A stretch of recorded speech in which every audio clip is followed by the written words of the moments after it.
మనిషి వచ్చింది ఆనందం కొరకు, గుర్తుపెట్టుకోండి. నీ కోట్లు ఉన్నాయి, నీకు ఒక కూలివాడు ఉంటాడు, నీకు ఒక పాలేరు ఉంటాడు. నువ్వు నీ కోటీశ్వరుడు అనుకోండి, అన్ని బంధాలు మీదేసుకొని పోయి టెన్షన్స్ పెట్టుకొని, ఒత్తిళ్లు పెట్టుకొని, ఆందోళన పెట్టుకుంటే నీకు తినడానికి అర్హత రాదు, తిన్నది అరగదు, అరిగింది బయటకు పోదు. నువ్వు నిద్ర కొరకు టాబ్లెట్ వేసుకోవాలి.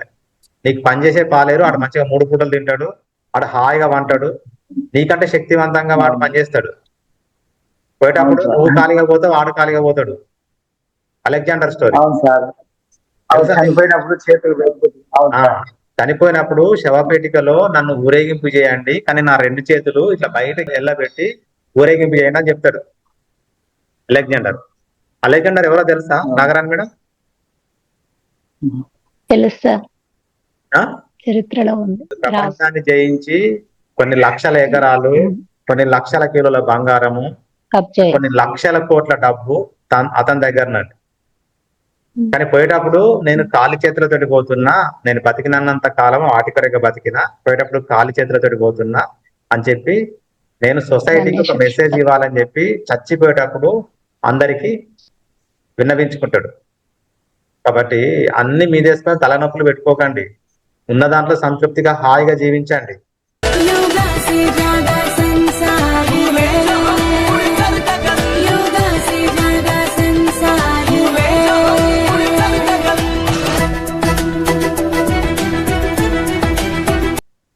కొన్ని సంఘటనలు జరుగుతాయి, జరిగినప్పుడు బాధపడద్దు. బాధపడితే ఆ సంఘటన నుంచి నీకు పరిష్కారం దొరకదు, ఆ సమస్య నుంచి పరిష్కారం దొరకదు, నీకు రోగం వస్తుంది బాధపడితే అంతే. ఆ సమస్యను ఎట్లా ఎదుర్కోవాలి, ఆ సమస్యకు పరిష్కారం ఏంటి ఆలోచించి నువ్వు సరైన మార్గంలో పోవడం కొరకు ప్రయత్నం చేయాలి, కానీ ఆందోళన చెందద్దు, కుంగుబాటు చెందద్దు, ఒత్తిడి చెందద్దు. కొన్ని సంఘటనలు జరిగినప్పుడు మనం మంచిగా అనుకోవాలి. నేను జైపూర్ హై స్కూల్లో పనిచేసినప్పుడు, ఇక్కడ మంచిర్యాలకు దగ్గర ఉంటది, ఎన్సిసి సి ఉండే నాకు, ఎన్సిసి సి సర్టిఫికెట్ నాది. ఎన్సిసి సి సర్టిఫికెట్ అయితే నాకు ప్రమోషన్ వచ్చింది 70 కిలోమీటర్స్ డిస్టెన్స్ లో. ఎన్సిసి సి సర్టిఫికెట్ కాబట్టి నేను ఎన్సిసికి అప్లై చేసిన స్కూల్లో. నేను ఎప్పుడైతే ప్రమోషన్ తీసుకొని 70 కిలోమీటర్స్ పోయినో అప్పుడు నాకు ఆర్డర్ వచ్చింది, జైపూర్ స్కూల్లో you are the NCC officer అని.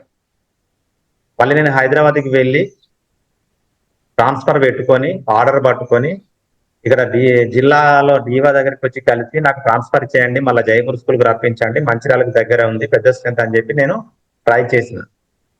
డిఓ గోపాల్ అంటే నీకు ట్రాన్స్ఫర్ అయిపోయింది, వారం రోజుల్లో నీకు ఆర్డర్ వస్తుంది పో అని చెప్పిండు. మంచిర్యాల నుంచి 70 కిలోమీటర్స్ నేను చేసేది ప్రమోషన్ పోస్ట్, ముందున్నది జస్ట్ 15 కిలోమీటర్లు. అక్కడికి వెళ్ళిన తర్వాత నాకు ఆర్డర్ వస్తుందని చెప్పిన తర్వాత, ట్రాన్స్ఫర్ అవుతుందని చెప్పిన తర్వాత మా అక్కడి వాళ్ళు పొలిటికల్ లీడర్స్ నా మీద ప్రెషర్ వేసి, ఇది ఇంటీరియర్ ప్లేస్, ఇతను ఇక్కడ నుంచి అటు సిటీకి దగ్గరికి వెళ్తే ఇక్కడ ఎవరు దొరకాలని చెప్పి ప్రెషర్ వేసి నా ట్రాన్స్ఫర్ ఆపిచ్చారు. అప్పుడు నాకు యోగా తెలియదు, చేసేది ఏం లేక నేను ఆ నియరెస్ట్ చిన్న టౌన్ కి మా ఫ్యామిలీని షిఫ్ట్ చేసి 6 నెలలు ఏడ్చిన, నా ఎన్సిసి నా ఎన్సిసి నా ఎన్సిసి అని. అప్పుడు నేను ఆ చిన్న టౌన్ లో బెల్లంకొండ మల్లారెడ్డి గారని ఆర్ఎస్ఎస్ కార్యకర్త నన్ను ఆ శాఖకు తీసుకొని వెళ్ళి 4 ఆసనాలు నేర్పించింది. నాకు 4 ఆసనాలు నేర్పిస్తే నా వెయిట్ 72 కిలోలు. అప్పుడు 2 పీరియడ్లు తీసుకుంటే అలసిపోయేవాడిని, 3వ పీరియడ్ తప్పించుకునేవాడిని, చేత కాకపోతుండే, ఎనర్జీ ఉండకపోతుండే, అలసిపోయేవాడిని. ఆ 4 ఆసనాలు వారం రోజులు చేసిన తర్వాత బాడీలో ఫుల్ యాక్టివ్ వచ్చింది, ఫుల్ ఎనర్జీ వచ్చింది. రెగ్యులర్ గా 3 పీరియడ్లు 4 పీరియడ్లు తీసుకున్న నాకు అలసట వచ్చి లేదు. అప్పుడు నేను యోగాను క్యాచ్ చేసిన. యోగాని క్యాచ్ చేసి 2007లో ఐఏఎస్ రెగ్యులర్ చేసిన, బెంగళూరులో డిప్లొమా చేసిన, పీజీడీవైడి చేసిన, డయాబెటిక్ థెరపీ యోగా చేసిన, ఎంఎస్సీ యోగా చేసిన, international book of wonder record, Ayush examiner ని, స్వామి వివేకానంద యోగా ట్రస్ట్ స్థాపించిన,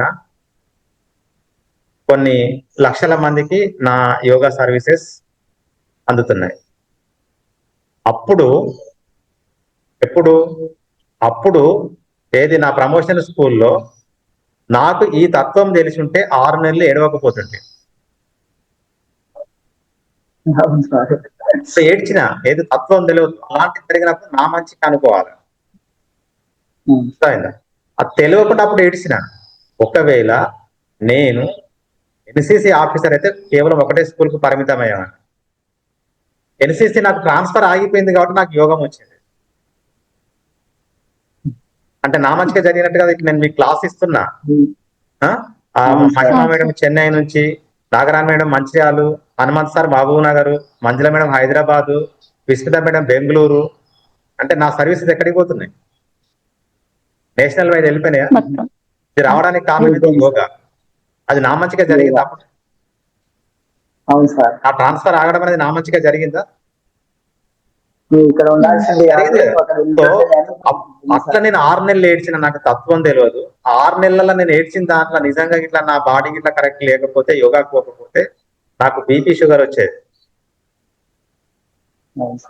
కాబట్టి ఇట్లా సంఘటనలు జరిగినప్పుడు నా మంచికే అనుకోవాలి, ప్రయత్నం చేయాలి, నా మంచికే అనుకోవాలి. నా మంచికే అనుకుంటే నీ మనసు ప్రశాంతంగా ఉంటది, హ్యాపీ హార్మోన్స్ రిలీజ్ అవుతాయి, స్ట్రెస్ హార్మోన్స్ తగ్గిపోతాయి. కాబట్టి అది సీక్రెట్. సో ఇట్లా మీరు ఇలాంటి సంఘటన జరిగినప్పుడు బాధపడితే స్ట్రెస్ హార్మోన్ రిలీజ్ అవుతుంది. తెలుసా మీకు స్ట్రెస్ హార్మోన్ ఏంటి చెప్పండి? ఇప్పుడు జరిగింది, ట్రాన్స్ఫర్ ఆగిపోయింది. నా ట్రాన్స్ఫర్ ఆగిపోయిన తర్వాత నా ఎన్సిసి 6 నెలలు ఏడ్చిన, ఇంకో 6 నెలలు ఏడ్చిన అనుకోండి, స్ట్రెస్ హార్మోన్స్ బాడీలో రిలీజ్ అవుతాయి. ఏంటి అవి చెప్పండి? Cortisol and adrenal. Cortisol and adrenal release అయితే మనసులో ఆందోళన, కుంగుబాటు, ఒత్తిడి పెరుగుతుంది. అవి 2 పెరిగితే నీకు గుండెపోటు, పక్షవాతం వచ్చే ఛాన్సెస్ 6 రెట్లు. అట్లా కాకుండా అరే నా ట్రాన్స్ఫర్ ఆగిపోయింది, నా సర్వీసెస్ ఇక్కడే, నేను ఇక్కడే హాయిగా చేస్తా, నేను ఇక్కడే పిల్లలను ప్రేమిస్తా, పూజిస్తా, ఈ ఊరును ప్రేమిస్తా, ఇక్కడే హాయిగా డ్యూటీ చేస్తా, నా మంచిగా జరిగింది అనుకుంటే నీ బాడీలో హ్యాపీ హార్మోన్స్ రిలీజ్ అవుతాయి. ఏంటివి అవి? Serotonin, dopamine, endorphin, melatonin. Understand? ఈ హ్యాపీ హార్మోన్స్ రిలీజ్ అయితే మన బాడీలో టీ సెల్స్ ఈ టీ సెల్స్ డెవలప్ అవుతాయి. ఎక్కువ టీ సెల్స్ డెవలప్ అయితే యాంటీబాడీస్ తయారైతాయి. యాంటీబాడీస్ తయారైతే నీ లోపల రోగ నిరోధక శక్తి పెరుగుతుంది. యాంటీబాడీస్ అంటే ఏం లేదు, మన సైన్యం. మన పాకిస్తాన్ వాళ్ళను మనోళ్ళు ఎట్లా తరిమి కొట్టారు, ఆ సైన్యం పెరుగుతుంది నీ బాడీలో. ఆ సైన్యం పెరిగితే కరోనా వచ్చినా నీకు ఏం కాదు, పక్క పొంట వాళ్ళు అందరు పోతారు, కానీ నువ్వు పోవు. కాబట్టి గుర్తుపెట్టుకోండి, ఇలాంటిది ఏదైనా జరగరాంది జరిగితే మన మంచికి అనుకోవాలి. ఒకరు దగ్గర చనిపోయారు, లేకుంటే ఇంట్లోనే ఎవరో దగ్గర వాళ్ళు పాపం యుక్త వయసులో పోయారు అనుకుందాం. ఫస్ట్ రోజు 100% ఏడవాలండి, 100% ఏడిస్తేనే రిలాక్స్. 2వ రోజు 90% ఏడవాలి, 3వ రోజు 80%, 4వ రోజు 30%. ఇట్లా తగ్గించుకుంటూ 11వ రోజు 10%. 11వ రోజు ఎందుకంటే మనం ప్రోగ్రామ్ పెడతాం కాబట్టి వంకాయ కూర పెడదామా, చికెన్ పెడదామా, మటన్ పెడదామా, 10%. 90% మనం రిలాక్స్ గా ఉండాలి, రైట్? అట్లా 12వ రోజు 9%, 13th రోజు 8%, 20వ రోజు వరకు 0కు రావాలి. అర్థమైందా? అట్లా వస్తే నువ్వు జీవితంలో ఉన్నోళ్ళకి మంచి సర్వీసెస్ చేస్తావు. అట్లా కాకుండా అరే మా ఇంట్లో యుక్త వయసు ఉన్నటువంటి అబ్బాయి లేదా అమ్మాయి వేడు అని చెప్పి నువ్వు రోజు ఏడ్చుకుంటా కూర్చున్నావు అనుకో, నీకు రోగాలు వస్తాయి, ఇంట్లో ఉన్న వాళ్ళకు సర్వీసెస్ చేయలేవు. నాకు తెలిసి ఒక టీచర్ ఉంటది మా మంచిర్యాల దగ్గరలో, వాళ్ళ అమ్మాయో లేకపోతే అబ్బాయో 21 or 22లో చనిపోయింది. చనిపోయిన తర్వాత ఇప్పటికి 2వ సంవత్సరం 3వ సంవత్సరము, ఇప్పటికీ రోజు 2 గంటలు ఆ గోరి దగ్గర పోయి ఏడ్చొస్తుంది. సమాధి దగ్గరికి వెళ్ళి రోజు 2 గంటలు అక్కడే ఉండి ఏడ్చొస్తుంది అంతే. ఆమె మొన్న అడిగాను, మేడం మీ ఇంట్లో ఇంకెవరన్నా మీకు పిల్లలున్నారంటే ఇంకొక పాప అని చెప్పింది. నువ్వు రోజు ఇట్లా బాధపడితే నీకు బీపీలు, షుగర్లు, అస్తమలు, గుండెపోట్లు, పక్షవాతము వస్తుంది. సో మీ అమ్మాయి కూడా చాలా బాధపడుతుంది. ఆమె చదువుకునే అమ్మాయి, ఆమె భవిష్యత్తు అంధకారంగా మారుతుంది. నువ్వు రోజు ఏడవడం వల్ల పోయినోళ్ళు వస్తారంటే నేను వస్తా, మా యోగా టీం వస్తా అని చెప్పిన నేను. అక్కడ పోయి ఏడిస్తే పోయినోళ్ళు వస్తారు అంటే మీరు ఒక్కరు కాకుండా నేను ఒక 100 మందిని పట్టుకొని వస్తా అని చెప్పిన. పోతే వస్తుందండి పోయింది రాదు. రాదు. దాన్ని ఏమంటాం? ఇగ్నోరెన్స్ అంటాం, అజ్ఞానము అంటాం. కాబట్టి అజ్ఞానంగా ప్రవర్తన చేయొద్దు. ఇగ్నోరెన్స్ ఇదొక నాటకం. మన జీవితం అనే ఒక నాటకం. ఆ నాటకంలో ఎన్నో జరుగుతా ఉంటాయి. ఈ బాధాకరమైన సంఘటనలు జరిగినప్పుడు మనము ధైర్యంగా ఉండాలి, ఆత్మవిశ్వాసంగా ఉండాలి. ఉన్నప్పుడు ఉన్న వాళ్ళకు నువ్వు సర్వీసెస్ చేస్తావు, నువ్వు ఆరోగ్యవంతంగా తయారవుతావు. భగవద్గీతలో అర్జునుడు చెంచలం హి మన కృష్ణ ప్రమాది బలభద్రుడ తస్యాహం నిగ్రహం మన్యే వాయో రివర్స్ సుదుస్కరమని అడుగుతాడు. ఏ కృష్ణ, నా మనసు నిలకడగా లేదు, చెంచలిస్తుంది. వాయువును పట్టుకోవడం ఎంత కష్టమో అంత కష్టంగా ఉంది. నేను భరించలేకపోతున్నా. అసలు నేను యుద్ధంలో ఎట్లా గెలుస్తా, అసలు ఏం చేయాలి, నాకు ఏం అర్థం కావడం లేదు అని ప్రాధేయపడతాడు కృష్ణుడు. అప్పుడు కృష్ణుడు భగవద్గీతలో అసంశయం మహాబాహో మనో దుర్నిగ్రహం చలం అభ్యాసేన తు కౌంతేయ వైరాగ్యేన చగృహ్యతే. మై డియర్ అర్జున, నువ్వు చెప్పింది కరెక్టే. మనసు నిలకడ ఉండదు, కోతి లాంటిది, అల్లదాగిన కోతి లాంటిది, తేలుగుట్టిన కోతి లాంటిది, దయం పట్టిన కోతి లాంటిది. అలాంటి మనసును నిలపడం కష్టము. బట్ నువ్వు తలుసుకుంటే పెద్ద కష్టమైంది కాదు. 2 టెక్నిక్స్ చెప్తున్నా, అభ్యాసము, వైరాగ్యము. అభ్యాసేన తు కౌంతేయ వైరాగ్యేన చగృహ్యతే. మై డియర్ అర్జున, నువ్వు చెప్పేది కరెక్టే. బట్ తలుసుకుంటే, కృషి ఉంటే మనుషులు ఋషులు అవుతారు. అభ్యాసము వైరాగ్యాన్ని రెండింటిని పాటించండి, నీ మనసుని అదుపులోకి వస్తుంది. ఈ మహాభారత యుద్ధంలో నువ్వు విజేతగా నిలుస్తావని చెప్తాడు. అభ్యాసము వైరాగ్యం. అభ్యాసం అంటే ఏంటంటే ప్రాక్టీస్ ఏదైనా ప్రాక్టీస్. ప్రాక్టీస్. నువ్వు రోజు ఒక యోగా గంట సేపు నువ్వు ప్రాక్టీస్ చేయాలి. ఈ యోగా చేయడం వల్ల నీలో హ్యాపీ హార్మోన్స్ రిలీజ్ అయితే తెలియకుండానే. యోగా చేయడం వల్ల స్ట్రెస్ హార్మోన్స్ రెడ్యూస్ అవుతాయి. స్ట్రెస్ హార్మోన్స్ రెడ్యూస్ అయిందంటే నీలో హ్యాపీనెస్ పెరుగుతుంది, బ్లిస్ పెరుగుతుంది, సెల్ఫ్ కాన్ఫిడెన్స్ పెరుగుతుంది. వైరాగ్యం అన్నాడు ఆయన. వైరాగ్యం అంటే ఏంటి? అటాచ్మెంట్ తగ్గించుకోవాలి. అనవసరమైనటువంటి ఆలోచనలు మనము బుర్రలో నింపుకోవడం, అది వైరాగ్యం. ఒక బట్టగుండా ఆయన మార్కెట్కి పోయిండు. టాప్లో ఏం కనబడ్డది? షాంపూ కనబడ్డది. షాంపూ గురించి ఆలోచిస్తున్నాడు. జుట్టే లేదు, షాంపూ గురించి ఆలోచిస్తున్నాడు. అది అనవసరం కదా. ఇట్లా అనవసరమైనటువంటి ఆలోచనలు పెట్టుకోకు నీ బుర్రలో. నువ్వు ప్రాక్టీస్ చేయి, రోజు సాధన చేయి, యోగా సాధన చేయి. డిటాచ్మెంట్ అంటే బురదలో తామర పువ్వు ఎట్లా మెరుస్తుందో బురదలో ఉంటూ, నువ్వు సొసైటీలో ఉంటూ, జనాలలో ఉంటూ బురదను అంటుకోకుండా నువ్వు మెరిసిపోవాలి. దట్ ఈస్ వైరాగ్యం.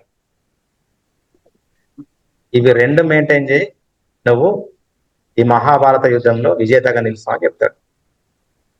కాబట్టి ఈరోజు అన్ని మోసుకోకండి, అన్ని భుజాల మీద పెట్టుకోకండి, అన్ని అటాచ్మెంట్స్ పెట్టుకొని, తలకాయ నొప్పులు పెట్టుకొని, ఆ స్ట్రెస్ హార్మోన్స్ రిలీజ్ చేయించుకొని, రోగాలు తెప్పించుకొని బాధపడకండి. మనిషి వచ్చింది ఆనందం కొరకు, గుర్తుపెట్టుకోండి. ఆనందం పొందడం కొరకు, సన్మార్గంలో ఆనందం పొందాలి. ఉన్న దాంట్లో సంతృప్తిగా జీవించాలి, చేసే పనిని ప్రేమించాలి, పూజించాలి, ఆస్వాదించాలి, అనుభవించాలి, దాన్ని గౌరవించాలి. ఎందుకు? పోయేటప్పుడు ఖాళీ చేతులతో పోతాం, వచ్చేటప్పుడు ఖాళీ చేతులతో వస్తాం. నాకు తెలిసి మంచిర్యాలలో ఒక కోటీశ్వరుడు ఉంటాడు, ఆయన పేరు చెప్పాను, ఆ శిష్యుడు ఆయన. కొన్ని వేల కోట్లు ఉన్నాయి, కానీ తినడానికి అర్హత లేదు. బీపీ ఉంది, షుగర్ ఉంది, ఎసిడిటీ ఉంది, పక్షవాతం వచ్చింది.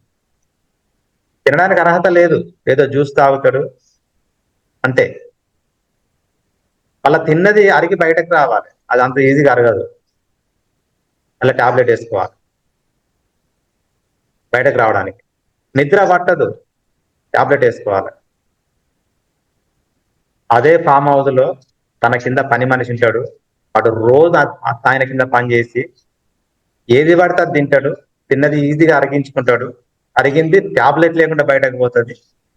పక్కపొంటి బస్సులు పోయినా లారీలు పోయినా ఆరన్లు కట్టినా వాడు హాయిగా 6 గంటలు నిద్రపోతాడు. రేపు వీడు పోతాడు, వాడు పోతాడు. Who is great? ఆరోగ్యంగా పోయిన వాడే పని great. హూ ఇస్ గ్రేట్ చెప్పండి? ఎప్పుడు ఆ పాలేరు గాడు గ్రేట్ అండి. ఎందుకంటే ఇద్దరు ఖాళీగా పోతారు కాబట్టి. వాళ్ళు సంపాదించిన కోట్లు, బంగారము, భూములు పట్టుకొని పోతాము అంటే మీరు అట్లా జీవించాలి. పట్టుకొని పోయేది ఉండదు. కాబట్టి మీరు హ్యాపీగా ఆనందంగా జీవించండి. కొన్ని జరగరాని సంఘటనలు జరిగినప్పుడు మన మంచికి అనుకోండి. అనుకున్నప్పుడు ఈ ప్రపంచంలో నిన్ను ఎవ్వరు ఏమి చేయరు. అంటే ఎవరంటే పక్కోళ్ళు కాదు, ఏ రోగాలు నిన్ను ముట్టుకోవు. ప్రయత్న లోపం లేకుండా ప్రయత్నించు, ఫలితం ఏదైనా దైవ ప్రసాదంలో స్వీకరించు. భగవద్గీత. ప్రయత్న లోపం లేకుండా ప్రయత్నించు. బస్ నా కొడుకు ఈ విధంగా ఉన్నాడు, నువ్వు చాలా ప్రయత్నాలు చేశావు, బస్ ఇట్లున్నాడు, ఇంకా చేస్తున్నావు, బాధపడకు. ఫలితం ఎట్లా వచ్చింది? ఇంటికాడ ఖాళీగా ఉన్నాడు, దాన్ని దైవ ప్రసాదంలో స్వీకరించు. స్వీకరిస్తే ముందు ముందు అతనికి మంచి భవిష్యత్తు వస్తుంది, నీకు రోగాలు రాకుండా నువ్వు స్థిరంగా ఉంటావు, హ్యాపీగా ఉంటావు, ఆనందంగా ఉంటావు, ఆయన ఆనందంగా ఉంటాడు. కాబట్టి మీరు అన్ని యోగా టీచర్లు అంటే అన్ని అటాచ్మెంట్స్ అన్ని. ఇప్పుడు నువ్వు 10,000 జేబులో పెట్టుకొని పోయినావు, డబ్బు ఫుల్ ఉన్నది, సూపర్ మార్కెట్కి పోయినావు, నీకు ఏ వస్తువులు కావాలనో ఆ వస్తువులు పట్టుకొని రావాలండి. దాన్ని డిటాచ్మెంట్ అంటాం. 50,000 జేబులో పెట్టుకొని పోయినావు, డిమార్ట్కి పోయినావు, నీ ఇంటి కొరకు 10-15 వస్తువులు అవసరం ఉంది, అదే పట్టుకొని రావాలి. 50,000 జేబులో ఉన్నాయని చెప్పి తల మీద ఒక ముల్లే, ఈ భుజానికి ఒక బ్యాగు, ఈ భుజానికి ఒక బ్యాగు, 2 చేతులలో 2 బ్యాగులు, నో, అది బరువు అవుతుంది నీకు. దాన్ని అటాచ్మెంట్ అంటాం. అట్లా కాకుండా నువ్వు డిమార్ట్కి వెళ్ళి నీకు ఏది అవసరమో అది తెచ్చుకుంటే దాన్ని వైరాగ్యం అంట. సో వైరాగ్యంలో ఉండండి, ప్రాక్టీస్ లో ఉండండి. అట్లా ఉన్నప్పుడు మాత్రమే ఒక టీచర్ పక్కకు పెట్టండి, మీరు ఫస్ట్ మీకు హెల్త్ రావాలి. హెల్త్ వచ్చిందంటే మన జీవితంలో దేనైనా సాధిస్తాం. ఇది జరిగిన మన మంచికి అనుకోవడం కొరకు నా లైఫ్ ఎగ్జాంపుల్స్ చెప్తా ఉంటాను చాలా వరకు. మొన్న 5 రోజుల ప్రోగ్రామ్ జరిగింది, టీచర్స్ ట్రైనింగ్.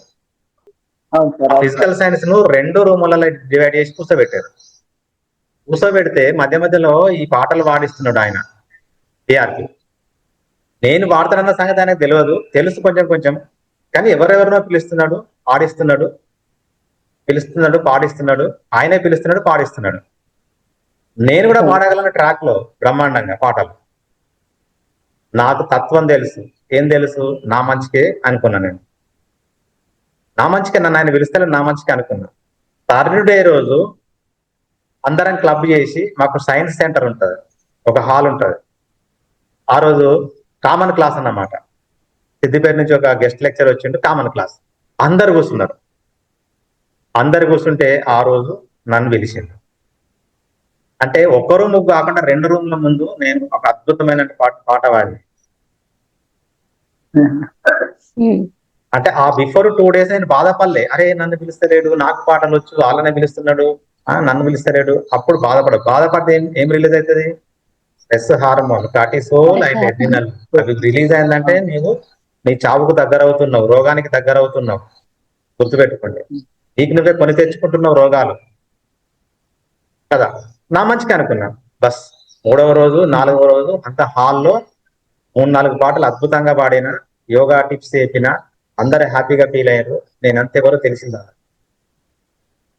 కాబట్టి ఏది జరిగినా మన మంచికే, అలాంటిది జరిగినది మన మంచికే అనుకునే ధైర్యము, శక్తి, ఆత్మవిశ్వాసం రావాలి మనం. వచ్చినప్పుడు అది యోగం అంటాం. అందుకే సమత్వం యోగ ఉచ్యత అని చెప్పాను మీకు ఫస్ట్ డెఫినేషన్. నష్టం జరిగినా లాభం జరిగినా సమత్వ భావన అంటాం దీన్నే, బ్యాలెన్సింగ్. అప్పుడు ఫ్యూచర్ లో నీకు మంచి మంచి అద్భుతమైనటువంటి అవకాశాలు వస్తాయి. కాబట్టి stay free, be happy, be healthy.